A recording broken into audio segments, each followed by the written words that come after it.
Okay, recording Woody's Word of Wonder, Christmas wank off, tissues at the ready. We're going to beat off and see who can come on the face first, okay? Off we go. Yeah. Enjoy yourselves, fellas. See you later. Yeah, Dave's ball sack is that big, he doesn't want to flood the living room, do you, mate? You know, he was of his age. Have you glued your glasses on? It was of its age. So, shall we talk about a few things then? Should we talk about Tom Cruise's COVID rant that was leaked to the press? Motherfuckers! I've got to keep with your job, motherfuckers. Have you watched it now? Yeah. Yeah, I heard it this morning. Sent it to me. I mean, I have to say, I take his point, but he is a Scientology following arsehole. So, frankly, I hope somebody chins him. Yeah, that may be the case, but watching his thing there, did you actually disagree with him? I thought he was doing the responsible. No, he's right. The horrible thing, that's got to be to promote yourself as a nice guy all the time, and then to suddenly have to turn the key because there's a whole lot of responsibility weighing on your shoulders. I'd do doff my cap to him there. I think he said what needed to be said. Keep people's jobs, keep things going. The only way you're going to do it, I mean, he's just seen his mate Henry Cavill have to stop production on The Witcher because of COVID. Yeah. So did you talking of COVID? Did you see that Wonder Woman opened today in 240 cinemas in the UK? That'll be the cinemas that are going to be closing and aren't desperate. Where all the studios are desperate to get back into the cinemas as soon as they safely can. Nobody's gone to see it. I'm actually surprised there's that many cinemas open because most of the country's in tier 3 now, isn't it? Yeah. I don't know how it's worked out, but yeah, Wonder Woman 1984 opened today, and for me, Martin, you're probably going to wholeheartedly disagree. It doesn't appeal at all. No, and I like the look of it. Kristen Wiig as Cheetah. Oh, I can smell how bad it's going to be. Oh, it smells like it's going to be nasty. I do like Pedro Pascal in this Trump-looking character. I mean, that's kind of appealing. Pedro Pascal. Pedro Pascal, of course, we have the final episode of season 2 of Mandalorian next week. I've got one more episode to go before tomorrow, because I've nearly caught up. The last one I saw was The Return of Boba Fett. So I don't know what happens after that episode, so I would say nothing. The last one you saw was The Return of Boba Fett. He was in it at the beginning of season 2. No. Whoa! Spoiling it for me. No, I'm on about in it properly, where he turns up and they've kidnapped Grogu. So. Oh right, yeah. You're on the yeah. What a show! Just I love it. It's just great. You spoiling mother. It's cameo city though. Even having Weequay in the first episode, I just went, oh. R5D4's in it. Oh. There's loads. 88's in it. Oh. Yeah. EV99's in it. Oh. It's just great. Would you like a moment, Mark? Just give me more. I was driving Vicky insane. I was just, if she hadn't been there, I would have had a wank. That's just that straightforward. So how far into Mandalorian season 2 are you, Martin? Are you still about 4 or 5 in, or have you? I'm the first 4. I'm the first 4 so far. So I've only got one more to go, which is tomorrow night, and I've got to say I'm really looking forward to it. The last episode they did, which I won't spoil for you, Mark, is a good one. I'm on the internet. I've seen the spoilers. Everything's been spoiled. Quickly move on then to Disney tries to save the fucking cinema industry, which they aren't going to do in the long term. I'm sorry, but it ain't going to happen. Don't forget, right? I'll tell you what, though. They didn't jump on board your boat, did they? I know Black Widow didn't go. I know Black Widow didn't go direct to streaming, but what you've got to look at is how much stuff is actually going to streaming, and also what would have gone to streaming this year if COVID hadn't hit. And only 40% of their movies are going to the cinema. So the other 60% of stuff that would have gone to the cinema in 2021 from Disney is going direct to Disney Plus. Yeah, and I get that, And you know why? That They're 60%. keeping the big ones for the cinema where they'll make money. The ones that maybe wouldn't have made so much, they'll get more by just putting straight on the screen. That 60% would have underperformed.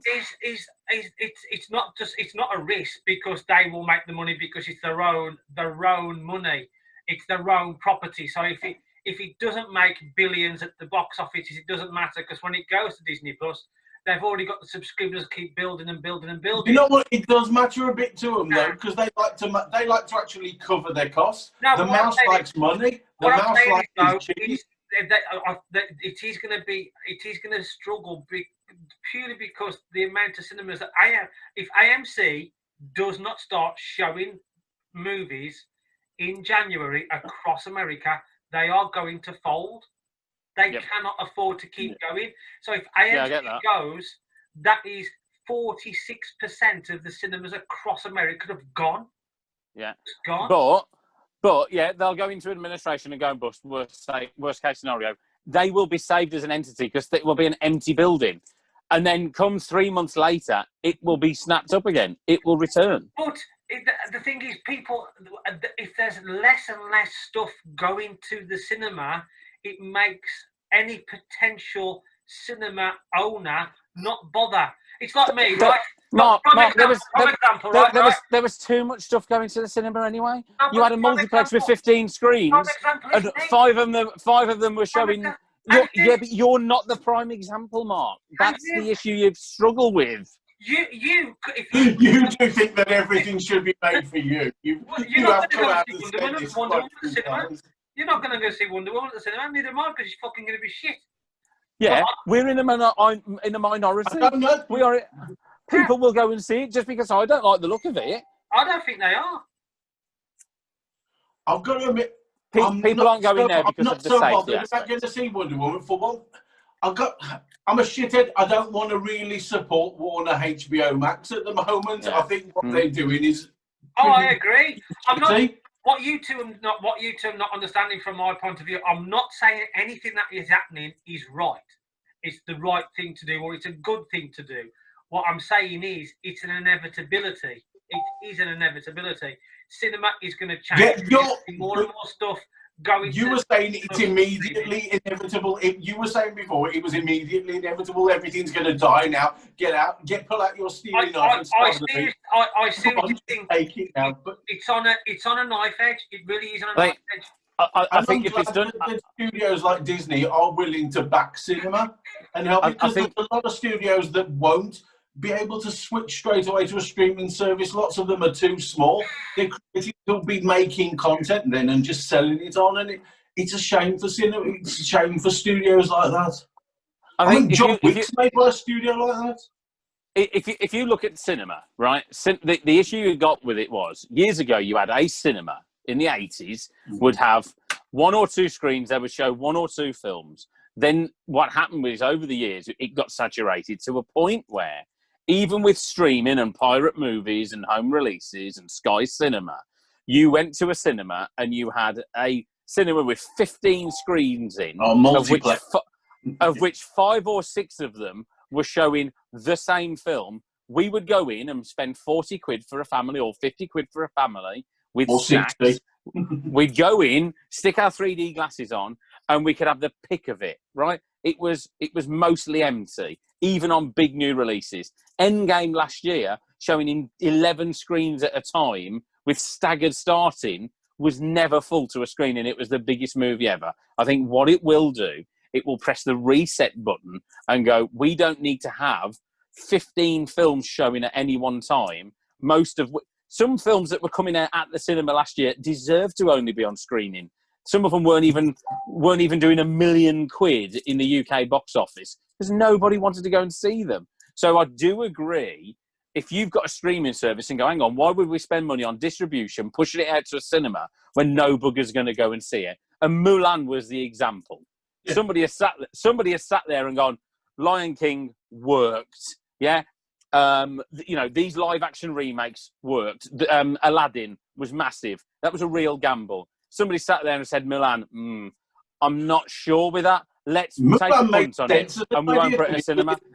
They did a very jokey, singy-songy sort of version of it, whereas you could have done that's a proper serious tale, full stop. It is a Chinese folk tale straight away. It would have been, that could be interesting. I still haven't seen it, but I would be interested to see this version. But they've cheapened it, definitely. Yeah, and so they put it. They tried it on a live premiere, a premiere thing. Didn't really work, and then it was a controversial film. So it ended up, it was a good one to gamble on because they haven't lost on it. But things like Black Widow, which will be in, it doesn't matter how bad Black Widow is, it's going to be massive. The pent up frustration of people wanting to go and see something on a big screen. I'm back at the cinema for your first Marvel film. I don't care that it's Black Widow and I've got no interest in it. I need to see Marvel at the cinema. And there are look what Endgame did. It set up Marvel as a real. It's going to be massive. Yes, they might put the prices up. Yes, they might have to show it in 8 out of the 10 screens because nothing else is on. Trust me, Black Widow will be enormous in May if we're vaccinated and it's safe in the Western world. My God, it's going to be massive. Doesn't matter if it's bad. It's irrelevant. On the whole talk of cinema, though, price of going to see films, as you were raising before, that is a big point, though, on it. It should be made a cheaper experience.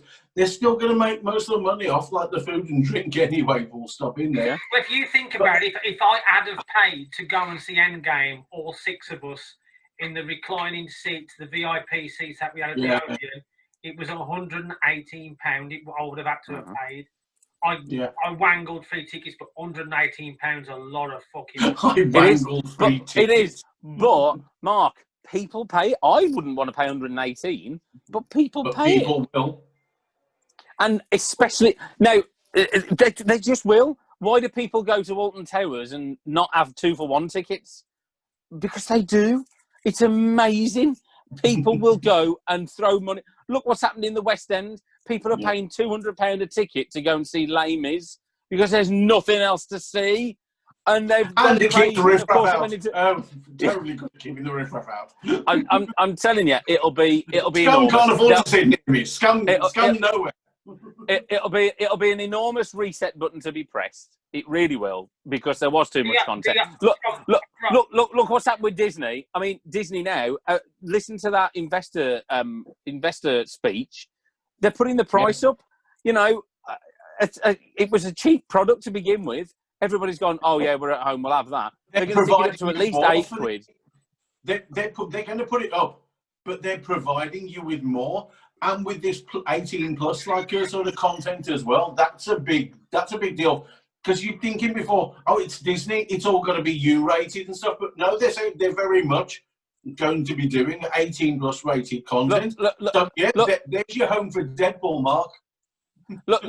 Classically look at traditional British subscription services. Virgin, Sky, they have an automatic churn rate. They know people are going to leave and won't want to pay it and bugger off. They know that.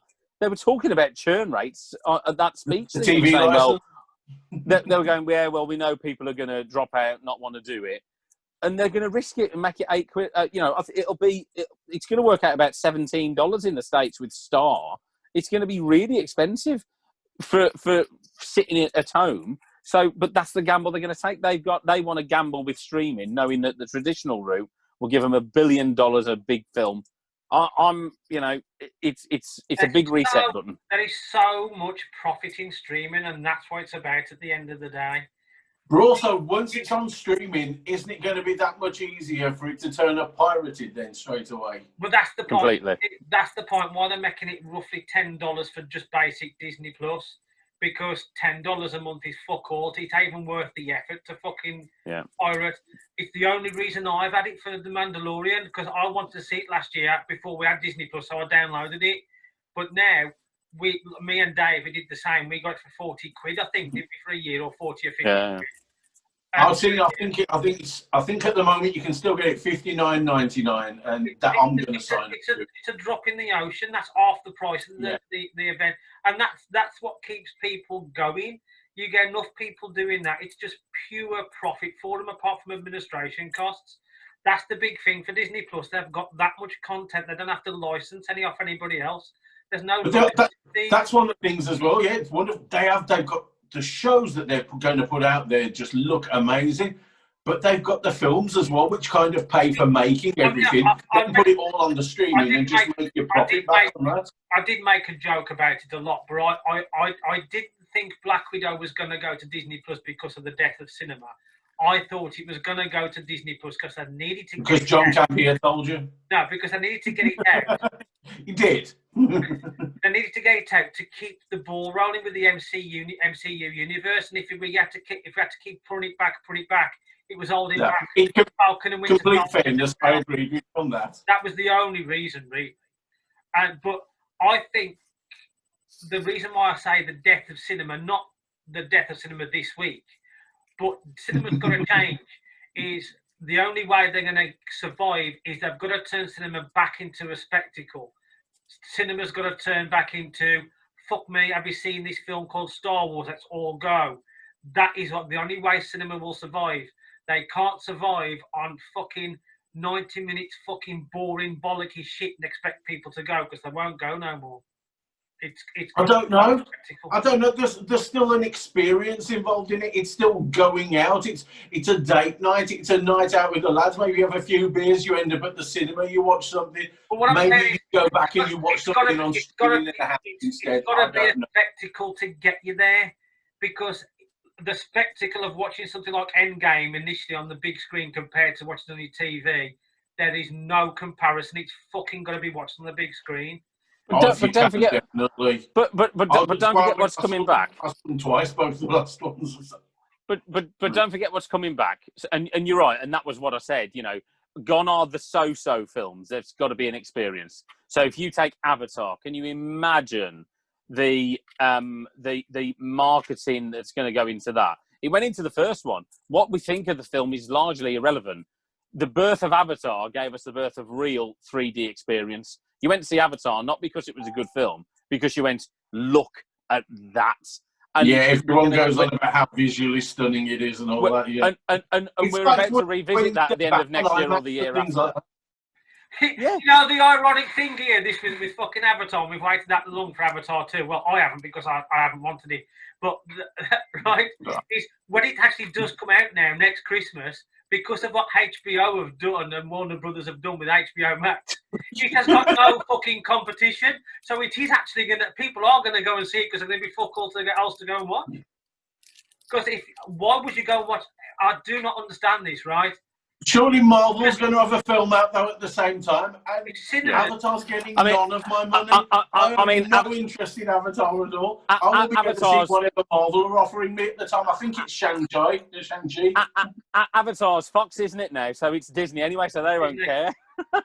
Oh God, no! Make me all the money to the House of Mouse. But if Disney had done the same thing as what Warner Brothers have done for the next 12 months, it would die. Because why other reason would you go to the cinema if you can just go, oh, fuck it, I'm just watching the TV now. What's the fucking point of going and leaving the house? And there is so many people who feel like that. And potentially Disney have saved cinemas in May. Whether there's going to be enough cinemas open in May to make lots of money is another question. They've gone against Warner on that. If we did something similar, give away some of the films, do it. They could have done some more of it, like some of the big ones. But we save the big ones for the cinema. We use the rest on our platform and everything. It's the best way of dealing with it for us. And thank God they have done that. It's given cinema a lifeline. In America is still going in May. Black Widow will do 500 million plus. If AMC is gone, they are going to struggle to hit 500 million because there's nowhere to go and fucking see it. Simple as that. That's 46% of your cinemas gone. It won't go. If it does go and the cinemas open up, somebody would just step in and buy it again. Of course they will. I would have thought. Hold on, all these things are opening and this has gone bust. Why don't we just buy the buildings and just do it? No, and then you might, and then you might have, a studio going and buy the cinemas. If you look back at historically, right? Who would have bought? Who would buy a company that produces VHS videotapes as Blu-rays as DVDs come out? And that's the mentality you got to look at. Right. What? VHS recorders, right, were still being made when DVD players were introduced, right? Yeah. A company is about to go bust and everyone's going, oh, we need to save the VHS market. Who's going to step in and buy that fucking video company because it's a format? But that's a different thing. That's providing the same thing. That's providing a film for your home, but in different layers of quality. And this is the lowest quality. VHS have been around for years. Blu-ray. No one. You're talking again about a 10-month pandemic. No, it's not been long enough. Nobody's going to step in and buy 40%, 46% of the cinemas across America. Nobody's going to do it. When everything opens up again and people want to go out, so no one's going to take advantage. Somebody will make money out of it, even if it's not on the movies. They're not bringing that, but they haven't got the product to show. You've got no Warner Brothers movies for here. There'll be loads of products. What could happen is a studio will step in and do it. 40%, only 40% of the Disney movies that was going to get to the cinema aren't going. That's 60% of your product. Whether it's good products or not, it's still 60% of the product. I was going to say, that's not... You are bending the truth somewhat here, matey. I'm not.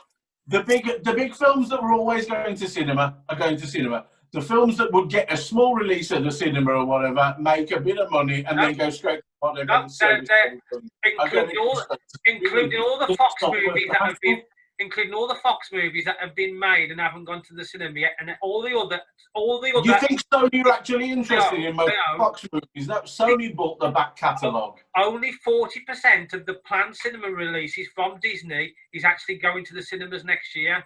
That's 60% of product that they've lost, plus all of Warner Brothers product that they've lost. In fact, Warner Brothers are actually letting it still go to the cinema. Disney aren't. They're not even bothering to distribute it. Straight to streaming. And a lot of people have missed that little bit.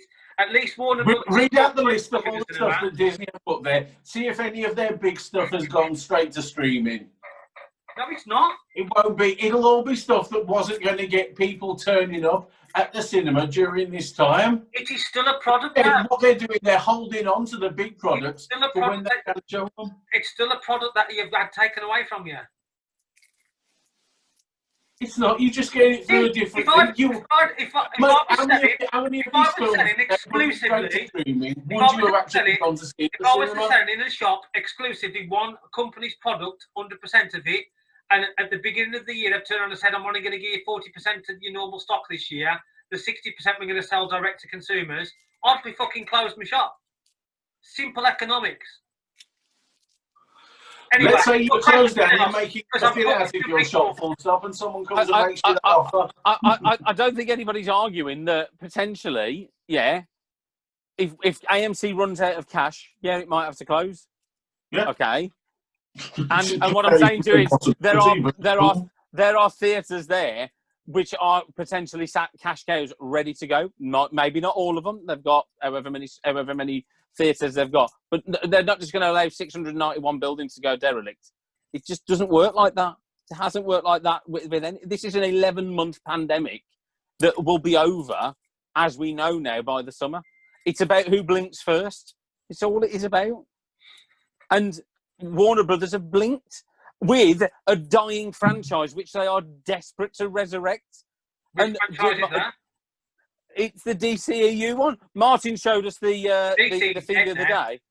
Martin showed us the article the other day about the extended the Snyder cut of that. I mean, they're going to make Batman swear.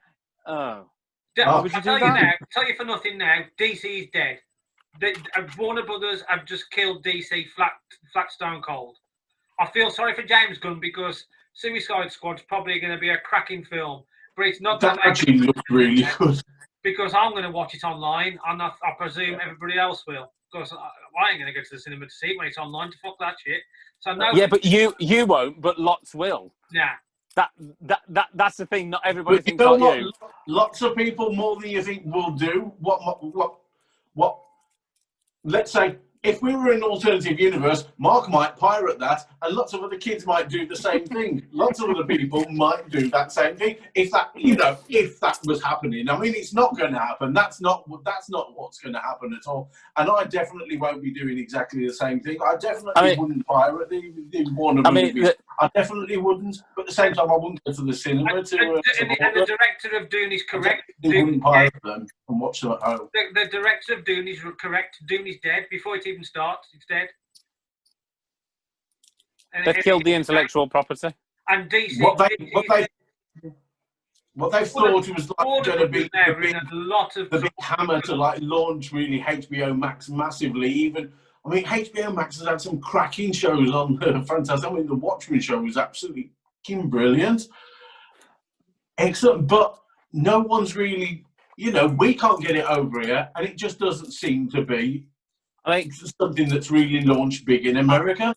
And they're trying to now launch it with this opportunity. And you look at it first, and the first moments, it's really exciting. You're thinking, Jesus Christ, this makes that a must-have straight away.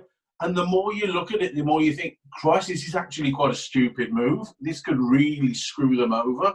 I think if you look at it, Disney, what they're still doing is they've got content, they've got the streaming service, which everybody's gone for. They were very, they cut their losses with Hamilton and said, let's do that to get people to go into it. Brilliantly marketed, absolutely get that.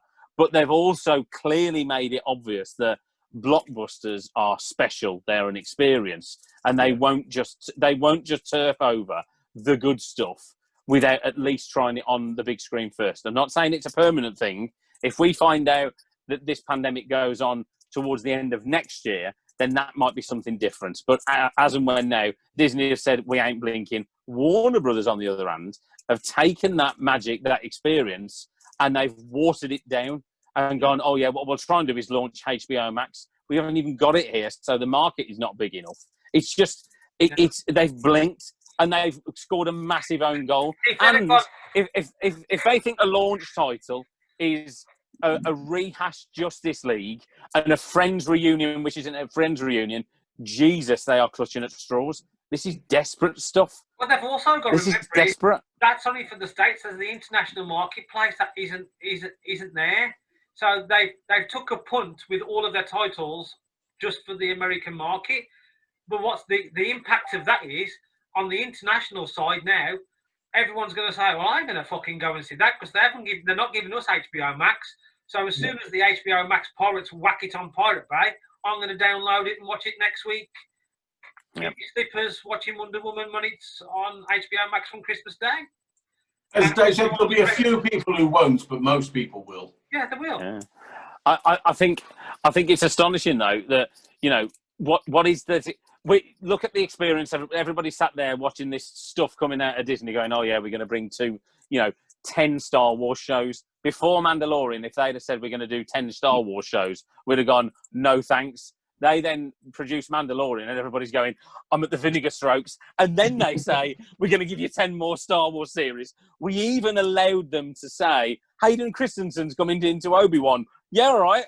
It's going to be awful and I hate the bloke, but it's good Star Wars stuff. He's and gets everywhere. So, yeah, I think it's a massive own goal. And Warner Brothers will be in serious trouble. And who wants to go and see the Snyder Cut? Wonder Woman is an experiment. I hope it's good. I fear it's going to be tragic. I've heard that it's good. So there might be problems with it, the same as there are with the first one, with the final section of it. We'll see. I think it's supposed to be better than the first one, though, for the end at least. But it just needs a better baddie to make a lot of. We'll see what happens there. It just needs a better villain. Time's coming up, so I'm going to press stop. We'll do a second part because we need to discuss the new shows that have been announced Marvel-wise on Disney Plus. Yeah, and also I could really get some opinions on Tom Cruise. and also the fact that Star-Lord is now bisexual, because that's important. And you definitely wouldn't call him Gaylord. That would be totally wrong and very 70s. Right, recording I'm part Dan 2. I'm Dan Hadley, and so is my wife. I'm leaving this in, and if he ever watches it, he'll wonder what the fuck we're talking about. Right then, go on. New shows. I'll kick this off.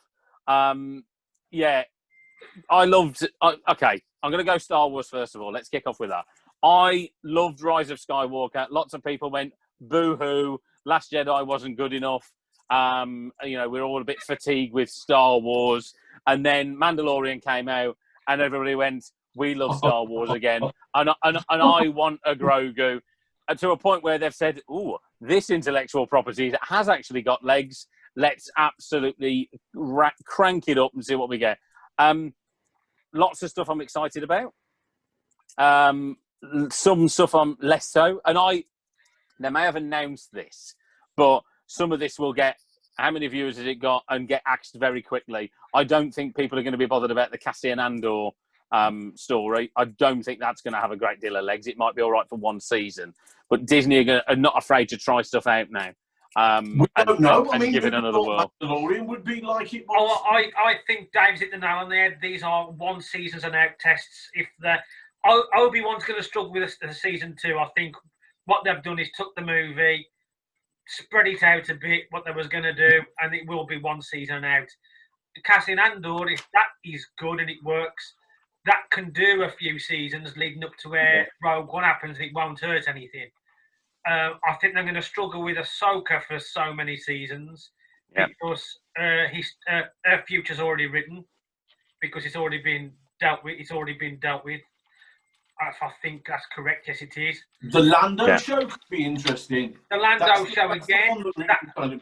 They're all test runs. They're all test runs. They're 8-episode pilots now. And the thing is, because of the way they produce The Mandalorian, and they're going to use the same way to produce the rest of them, they can do it so fucking cheap now with this new fucking studio thing they've got set up. Is they instead of doing a pilot, they can do a series pilot, so they can go, if the series works, we'll renew it. If it doesn't matter. It's there. The content's there. Enjoy it. It's one complete story. And that, I'll tell you now, they will not leave any of these first seasons open-ended. They will all be concluded.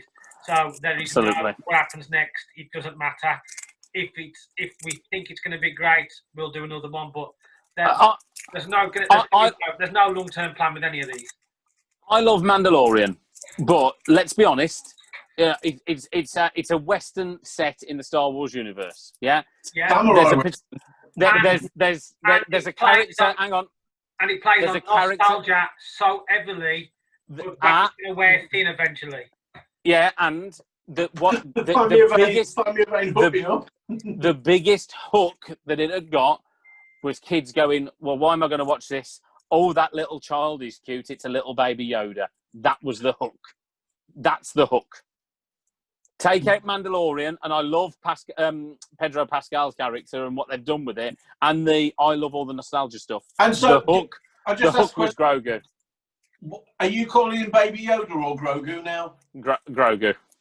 You know, because his mama called him Baby Yoda. I'm going to call him Baby Yoda. I'll tell you where else. He was the hook. And it's funny have you noticed that Disney are getting a thing where, like, they've announced Obi-Wan? Yeah, it's going to be the Obi-Wan story. Ugh, let's spice it up. We're going to throw Darth Vader in. Because it probably wouldn't have had legs enough, because nobody will care. Lando will be full. He'll go to Kashyyyk. He will go to we'll have some Chewie in there. C-3PO will be in there. There'll be some of this stuff, because you can't just have that. And one series to test the water, and then let's see what's got legs. It'll just be tried out. These aren't 10 series for the long haul. Now about Mandalorian, you're saying about the hook for the kids, but if you take the hook for the kid about Baby Yoda out, I'm finding a very adult-themed storyline across all of the season. It's not very kiddified. Nope. And it's aimed at us. I don't care what anybody says. The Mandalorian is aimed at the original trilogy kids that grew up with it. It just gives you that many member berries. But how do you get your kids and your family sat around and your wife sat around who doesn't care who Boba Fett is or who you put that little green dude in? That did it. It was a masterstroke. It was a masterstroke, and he's great. Yeah, no, it's been made by really clever, real Star Wars people as well, so they know everything about it there. And these are also filmmakers as well as just being Star Wars fans and Star Wars people. So they know what to throw in, what's going to work. I mean, Dave Filoni is, I'm going to say, I've got a love for the new sequel trilogy. Some people hate it, some people love it, or they're in between, or the non-pulsed.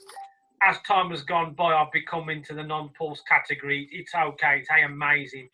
But if you imagine if Filoni would have been given the sequel trilogy, what it would have been like, when you look at what The Mandalorian is like, it'd have been fucking great. Anyway, move on to the Marvel shows. Where are you going to start? I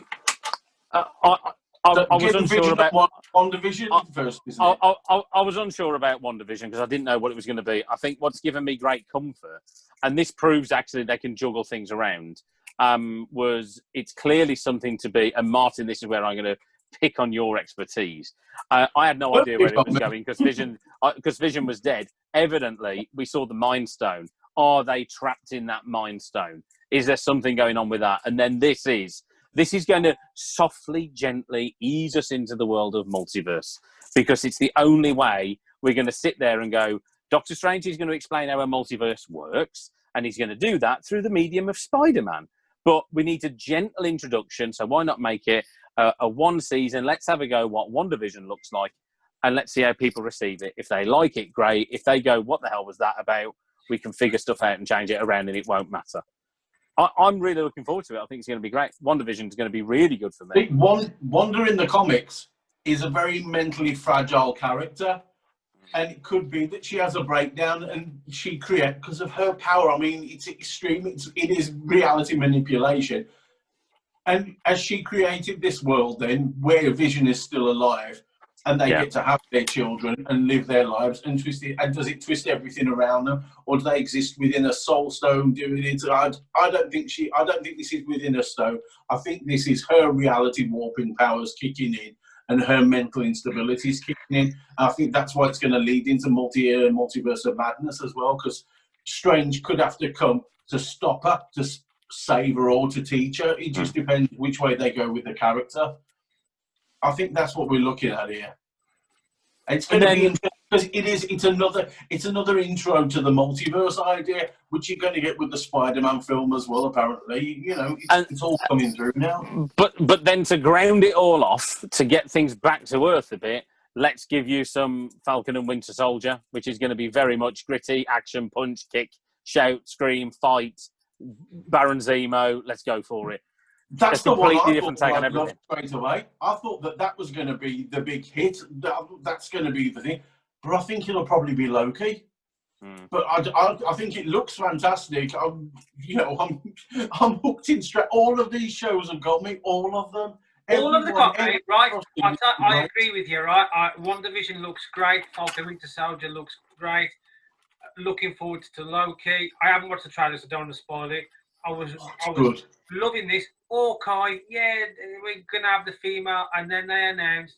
I love the book it's based on, My Life as a Weapon. I'm starting to waver now, because now we've got Miss Marvel, now we've got Ironheart, and I'm thinking,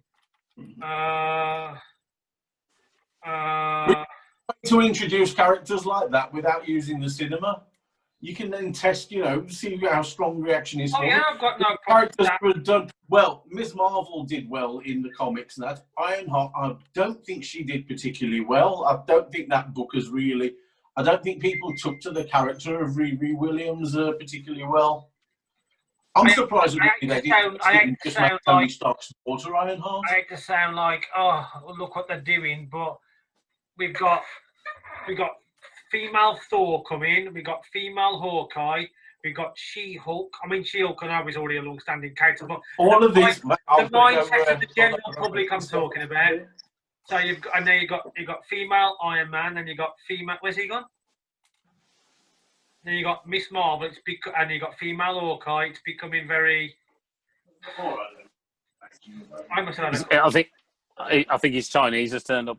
No, I think I have to say I'm quite nervous about Thor: Love and Thunder.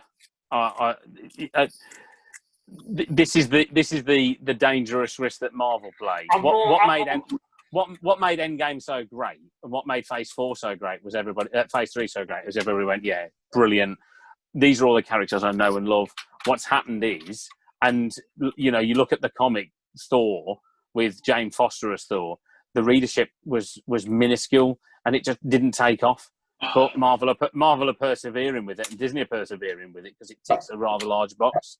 And yeah, that probably is controversial, but you know that's what they're going to do. That's what it feels like. There's a lot of box. Instead of concentrating on what's good and what people want, they're now giving. There seems to be a lot of box ticking going on, and even with Ant-Man and the Wasp, they're really going to push Cassie Lang now to the point where the poor girl who played her in the Endgame has been booted, and she finds out that she's no longer got the role the same fucking day as we do. That was harsh. That was. And I've cashed that. You do wonder why she lost out on that job. I mean, capable actress, good luck for the role. They want somebody more popular in the role because they're going to build it up. But it's clear what was happening. We're going to have a female Avengers troop lining up and they're all being put in place already. Ironheart's there. Well, it's what they're doing as well. They're putting there. a lot of younger Avengers in. Say that again.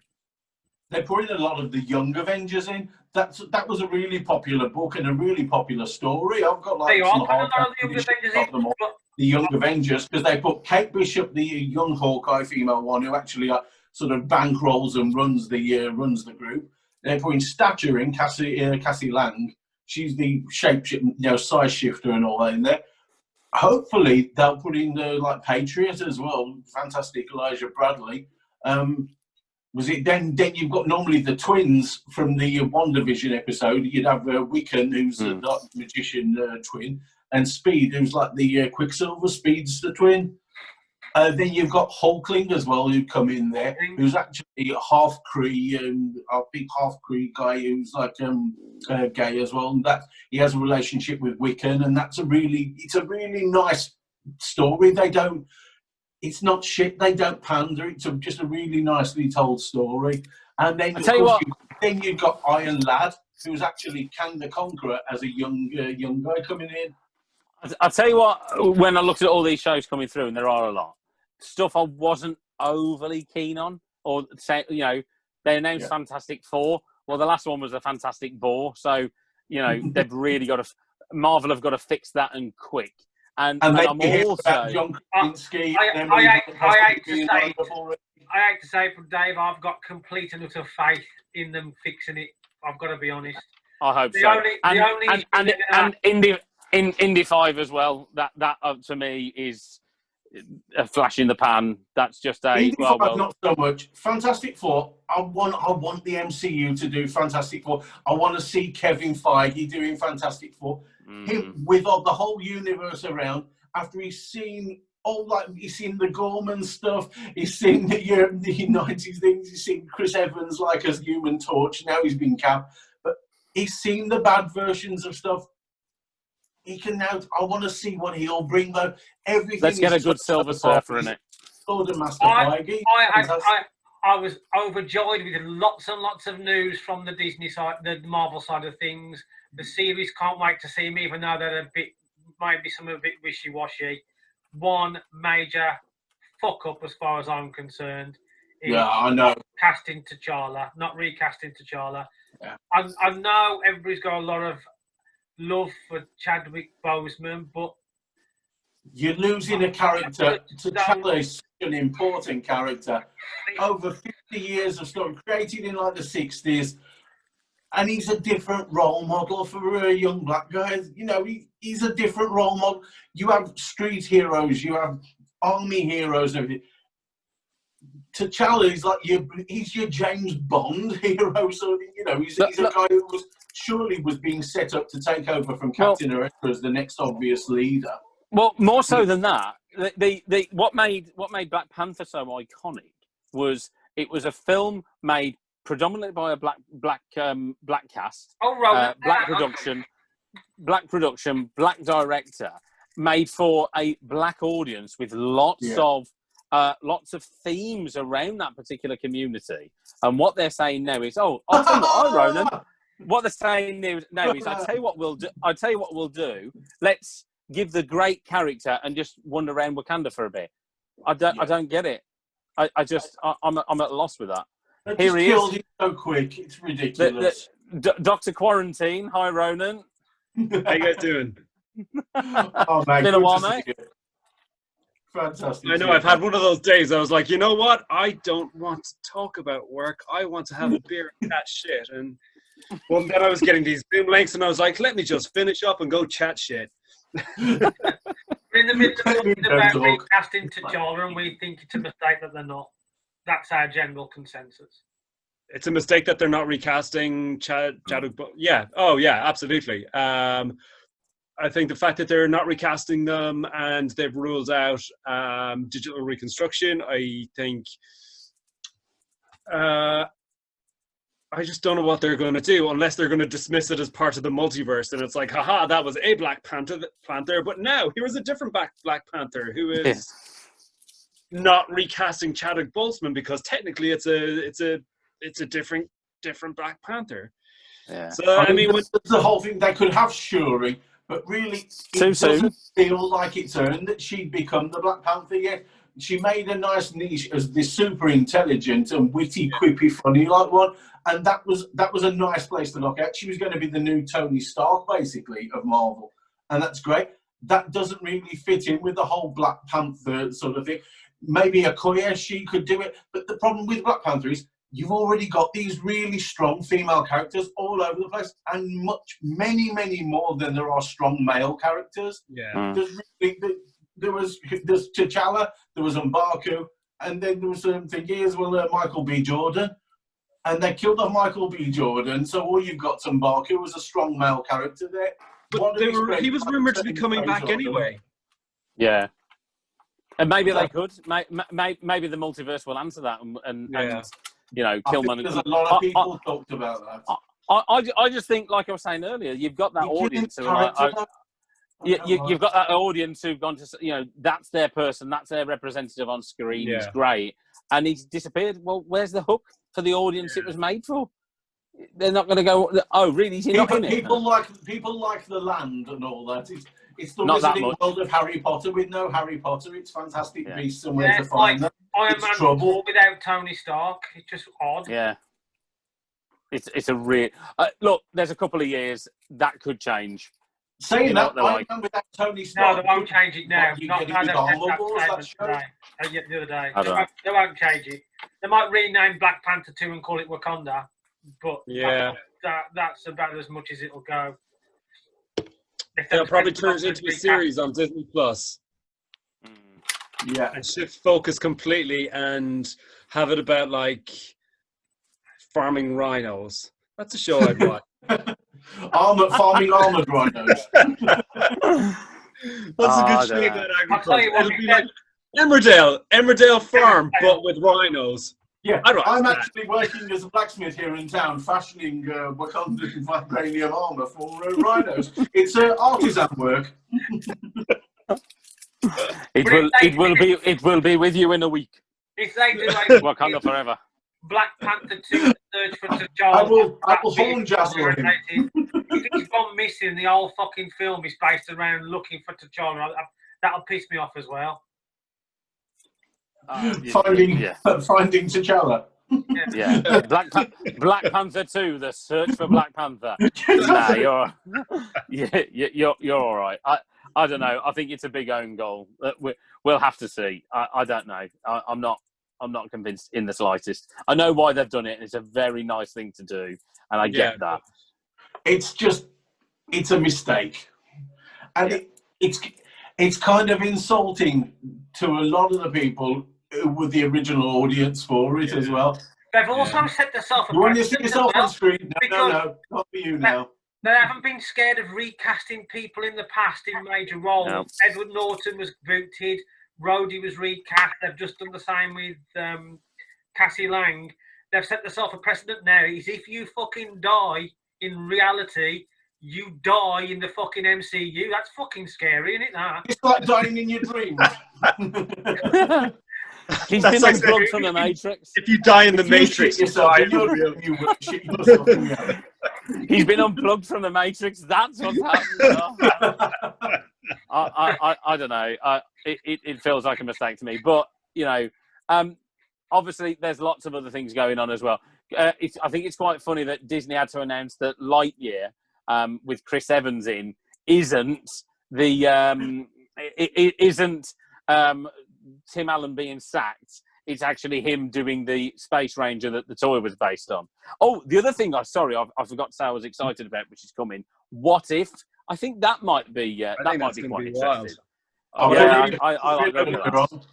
I want the Agent Carter as Captain America. I want that to somehow lead to Captain Britain. Captain Midlands.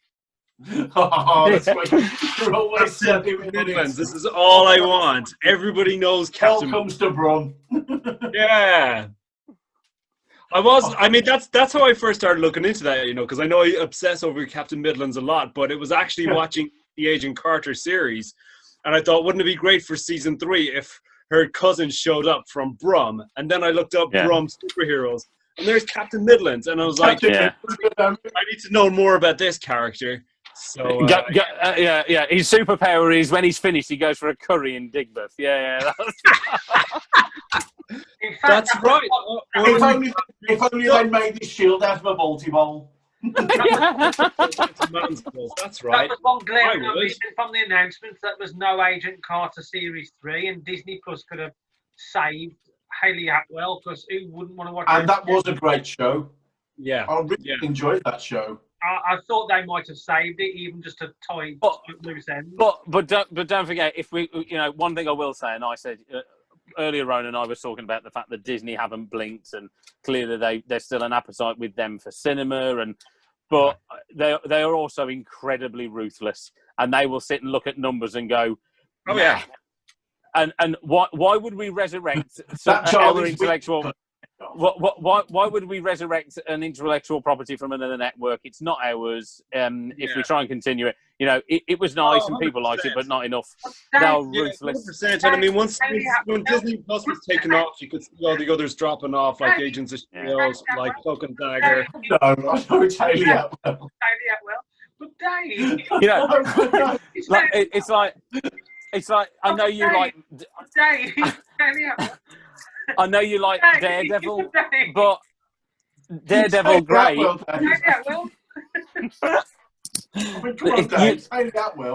You guys love Daredevil, but clearly Disney will sit there and say, "Nah, we're not going to do it." You know, you like Jessica Jones, you like Luke Cage. There is rumors for Daredevil for Spider-Man 3, but. It'll be a courtroom thing, won't it? You could have him and Walters, She-Hulk in the same courtroom. Yeah, mate. The way it's going, the rumours are we're all going to be in Spider-Man 3. I mean, Christ, how many people are going to be in that frigging thing? They were actually filming in my neighbourhood in New York. Well, not mine. The next really? But Dave, yeah, like half-hour walk. But Dave, but Dave, Yeah, well, Dave. But Dave. I'm going back. Haley Atwell, Dave. No. Oh dear. Don't take my Haley Atwell away. So yeah. That was the Lord's word. I am excited. In the main, I'm really excited with the Disney investor thing. It made me feel great, and I think, you know, long may it continue. Still no Moon Knight announced. They've announced the show, but I thought they were going to be announcing the cast. Yeah, something vaguely more specific about it. Yeah, I mean, some of the what I really liked though, looking, was it a Secret Invasion? Oh yeah, Fury and the Skrulls in a show. Oh Jesus! That's I mean, I think that's going to be the next wild, massive crossover. I don't think it's quite going to match Endgame because. Well, Endgame was a massive movie, you know. But it's the sort of show with shapeshifters. You could have anyone turn up as a guest star for a little bit. They don't even have to be there for long. Yep. You could have Agent Coulson. You could have Matt Murdock. You could have any of the cast of Agents of Shield. It could be that you get Chris Hemsworth for a day. Cloak and Dagger. Did you guys watch Cloak and Dagger? Yeah, I watched the first series. I'm part of the way through the second. Yeah, and what about what was the other show? Not Gifted. Runaways. The dinosaur. Runaways. Runaways. That was it. I saw the first series of that. I haven't seen the second. I really liked that. Runaways was one of the few shows that both myself and my missus would watch, and that makes it important, special. Yeah, because that means you can actually spend time watching and be social. And it's funny actually because we were talking about Mandalorian. I'm a big fan of Mandalorian. I think it's great. Yeah. But their hook from Mandalorian was we would sit there, us four would sit there quite happily. Oh my God, yes, there's the Jawas. Oh, that's Boba Fett stuff, and there's a Darksaber. The hook was, what made your kids and your wife sit down? Oh, who's that cute little green thing doing this? Grogu comes in. We can all sit around watching it, and that's how it's so big. Let's go and get the t-shirt. We call him Baby Yoda. It didn't work with mine. He still doesn't watch it. Well, I mean, yeah, it's a great show. I love her. It's a great show. It's like when your friend tries to pick their own nickname later on. Suddenly, this Grogu character goes, "It's goddamn Baby Yoda." Yeah. Baby Yoda, or the child. This Grogu stuff. Yeah, makes us call him Flash now. No, he doesn't. I'm looking forward to seeing what's going to happen with Moff Gideon in the next episode. Ooh, yeah. Right, I'm going. No, I think The Mandalorian, and I can't think of another show like it that has got me so consistently excited every morning when I watch it. They're feeding you those member berries every time. You know what I like about it as well? Even in those episodes, remember this shit. Remember this even in those episodes that aren't really part of the major story arc, there's just a nice little drop in. Watch it. That felt great. You've got a frog princess. And they've got to deliver her, and you've got to deliver her babies. That was ridiculous, and it worked so well. Little Martin there. That is just hilarious. Just super harsh, Baby Yoda. Yeah. Why did that work so well? And then he ate the spider egg thing later, and it's like, who would if you'd have said to me 15, 20 years ago that Apollo Creed would be directing a fucking episode of Star Wars, I'd think, what the fuck are you taking? Ding ding, round two. Unreal. Oh, Mac!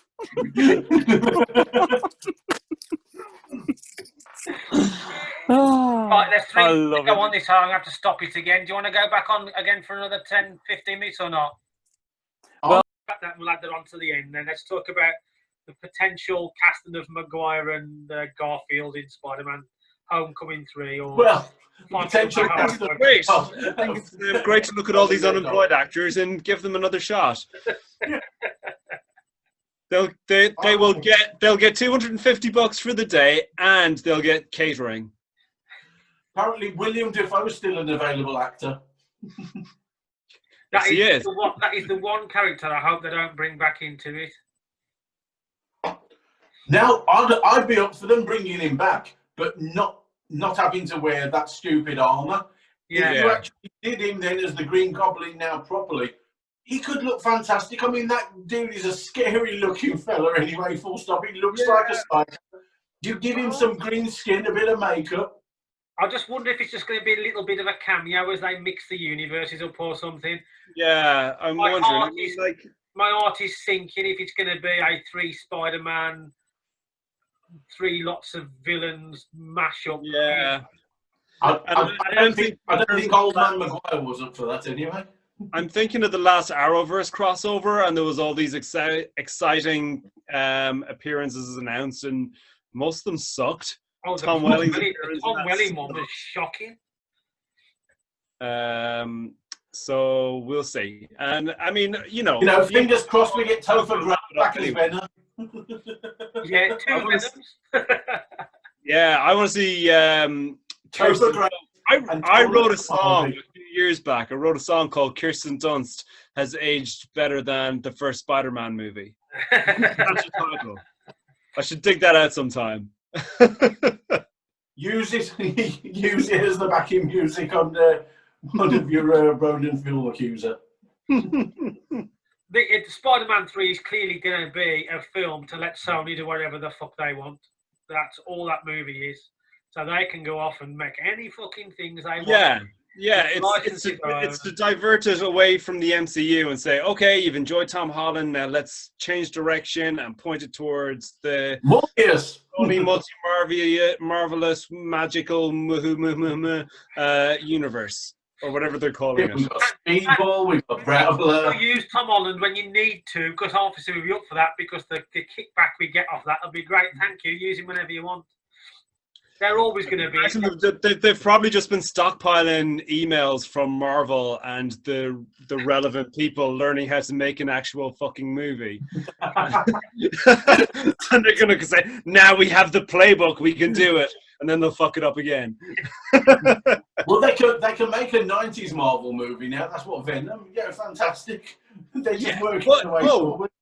Do you know who I want to see? I want to see the guy from the 70s Spider-Man. If you're going to multiverse it with other previous Spider-Mans. Nick Hamill or something. Nicholas Hamill. I was Googling this the other day. Sound of Music. You've got to have the Japanese Spider-Man as well. Yes, that was great. With his morpher on his wrist and shit. Yeah, that'd be great. Oh, man. And everybody turns giant. And the weird, Putty Patrol guys, because it was essentially... Power Rangers. The Power Rangers precursor. Yeah. He's still working, too, as far as I remember. The wonderful 1970s. Time in Hollywood. I think it's Nicholas Hamill. He did the TV show. I'm sure it was the kid. Nicholas Hammond. I have him here. Yeah. He was in Hollywood. And something called Total Control. So he's still working, which means he can come back. But if you was going to choose a Garfield villain, I'd have preferred Rhys Evans back as Lizard as opposed to... Oh, yeah. Yes. Yeah, that was cool. Yeah, fucking Electro was fucking shambolic.